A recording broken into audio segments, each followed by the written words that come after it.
हाथ पैरों का दर्द, जोड़ों के आसपास दर्द, सूजन, या फिर अंगूठे का दर्द, कलाई का दर्द, कोहनी का दर्द। ये सब दर्द जो होते हैं कहीं ये टेंडिनाइटिस के कारण तो नहीं है, या फिर टेंडिनाइटिस की वजह से तो नहीं होते हैं। टेंडिनाइटिस एक ऐसी समस्या होती है जो कि एक पर्टिकुलर मसल्स को आप बार बार हिट करते हो,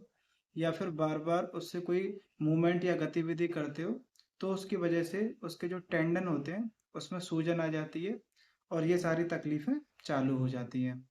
नमस्कार साथियों, स्वागत है आपका मेरे YouTube चैनल फार्मासाइट 2.0 में। और आज हमारा टॉपिक रहेगा टेंडिनाइटिस। टेंडिनाइटिस के कारण, लक्षण, बचाव, इलाज या इसमें कौन कौन सी जांचें करानी चाहिए, तो इन सभी के बारे में आज हम लोग अपनी इस वीडियो में बात करेंगे। तो सबसे पहले हम समझते हैं कि आखिर टेंडन होते क्या हैं। तो साथियों, टेंडन जो होते हैं वो हमारे शरीर में एक डोरी की तरह काम करते हैं, जो कि हमारी हड्डियों और मांसपेशियों को आपस में जोड़ने का काम करते हैं। टेंडन्स एक रेशेदार लचीली डोरियां होती हैं जो कि हमारे हर मसल्स को या हर हड्डी को मूवमेंट करने के लिए काम में आती हैं। जैसे कि ये मेरा अंगूठा है, जब ये इसको मैं मूवमेंट कर रहा हूँ, तो ये जो मूवमेंट इसका हो रहा है तो ये कहीं ना कहीं टेंडन्स के कारण जो ये मूवमेंट कर पा रहा है। अगर हमारा इस अंगूठे का टेंडन जो है रप्चर होगा या फिर उसमें कोई सूजन वगैरह होगी, तो मेरा इसको जो मूवमेंट कर पाना बहुत ही मुश्किल होगा। अगर मैं इसको ऐसे भी मूवमेंट करूंगा तो बहुत ज़्यादा दर्द और बेचैनी या फिर अकड़न, सूजन वगैरह इसमें आ जाएगी। तो साथियों, सबसे पहले हम लोग बात करते हैं अब कि इसके कारणों के बारे में, कि ये कौन कौन से कारणों की वजह से समस्याएं हो जाती हैं। जो लोग, जैसे कि जो रनिंग करने वाले लोग होते हैं या फिर जो दौड़ते हैं या शुरुआत होती है दौड़ने की, उनमें ऐसी समस्याएं हो जाती हैं, क्योंकि जो हमारे एड़ी से लेके पिंडलियों की जो काफ मसल्स होती है उसको जोड़ने वाला टेंडन जो होता है, अगर उसको जो है आ, आप बगैर स्ट्रेचिंग या बगैर वार्म अप के आप दौड़ने लगते हो, तो उसके कारण टेंडन से सूजन आ जाती है और उसमें दर्द होने लगता है।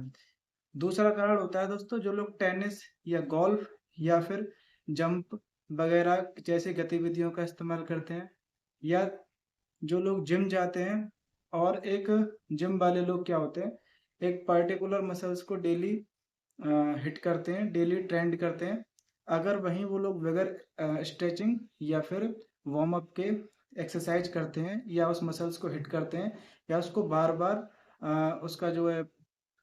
उसकी गतिविधि करते हैं, जैसे कि अगर शोल्डर की एक्सरसाइज करते हैं तो उसको बार बार पंप करना होता है या पंप बार बार हिट करना होता है, जिसकी वजह से हैवी वेट की वजह से कभी कभी, या फिर बगैर वार्म अप या स्ट्रेचिंग की वजह से उसका जो टेंडन होता है वो रप्चर हो जाता है। और कभी कभी इसमें गंभीर जटिलताएं भी आ जाती हैं, जैसे कि टेंडन का फटना,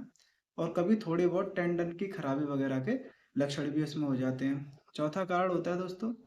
जो लोग बुजुर्ग होते हैं, बड़ी उम्र के होते हैं, तो टेंडन अपनी जो है लचीलापन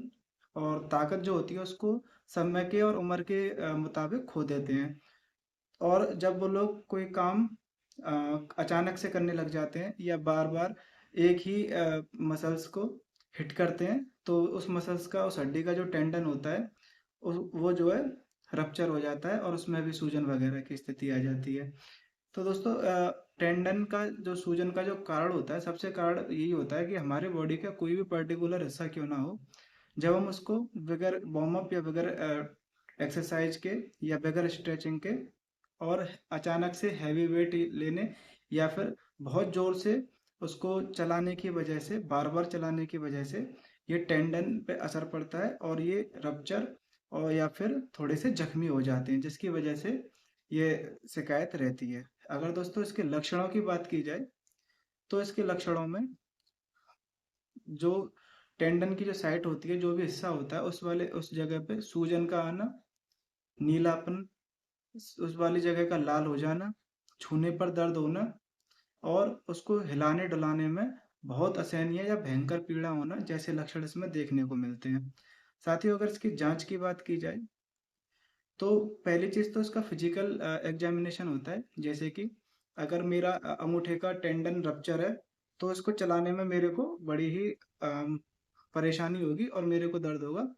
या फिर ये वाला हिस्सा मेरा थोड़ा नीला और लाल पड़ जाएगा, या फिर इस पे सूजन आ सकती है। तो एक तो ये फिजिकल इसकी जो एग्जामिनेशन होता है, दूसरा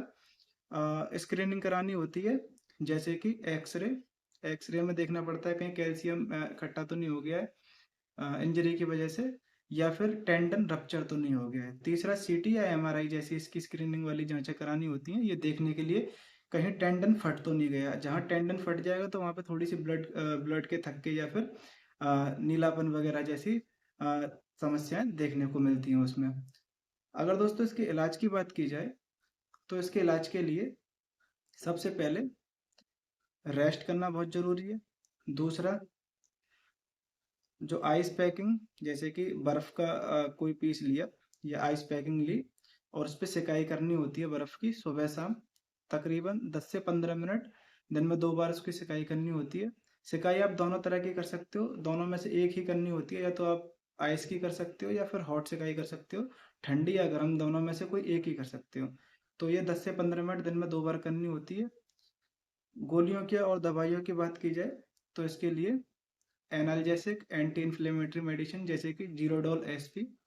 जिसके अंदर एसिक्लोफेनिक 100 mg, पैरासीटामोल 325 mg और सेरापेप्टिडेस 15 mg होता है, जो कि दर्द को और सूजन को कम करके इसके इसमें राहत देता है, क्योंकि ये एक एंटी इन्फ्लामेटरी मेडिसिन है, एनाल्जेसिक है और एंटीपायरेटिक भी है, जो कि दर्द सूजन को कम करती है। दूसरे नंबर पर दोस्तों, एक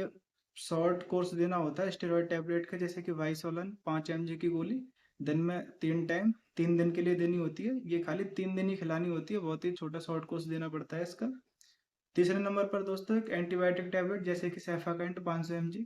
सुबह शाम की इसकी डोज होती है, जो कि जो टेंडन रप्चर है या जिसमें सूजन वगैरह है, तो उसकी इन्फ्लामेशन को और सूजन को कम करने के लिए, उसके इन्फेक्शन को, सेकेंडरी इन्फेक्शन उसमें ना हो, तो उसके लिए सेफाकेंट 500 mg की टैबलेट दिन में 2 बार देनी होती है। तीसरे नंबर पर आती है दोस्तों, जो पर्टिकुलर जगह होती है उस पर आइस लगाने या गर्म सिकाई करने के बाद में डायनापार या फिर वोबेरॉन जेल आता है, डाइक्लोफेनेक जेल, वो उस पे लगा के या तो क्रैप बैंडेज या फिर बांध के उसको छोड़ दिया जाता है। और बना रखने से उस वाले हिस्से पर सूजन कम रहती है और दर्द में भी आराम मिलता है। और साथियों, अगर टेंडन रप्चर हुआ होता है, अगर सीटी में या एक्सरे में दिखाई दे रहा है कि जो टेंडन फट चुका है, तो ऐसी कंडीशन में सर्जरी की जरूरत पड़ती है। सर्जरी कराने से ये सारी तकलीफें भी ठीक हो जाती हैं। साथियों, ये जो है टेंडनाइटिस बहुत ही कॉमन कंडीशन होती है, जो कि हमारी गतिविधियों की वजह से या फिर एक ही मसल्स को, एक ही साइड को बार बार हिट किया पंप करने की वजह से, या फिर उसकी गतिविधि में ज़्यादा इन्वॉल्व, या उसको ज़्यादा चलाने की वजह से, ओवर वजन उठाने की वजह से, और बगैर स्ट्रेचिंग या फिर बगैर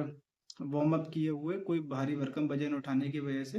ये टेंडनाइटिस की शिकायत हो जाती है। तो अगर टेंडनाइटिस की शिकायत किसी को भी है, ज़्यादातर ये एथलीट को होती है,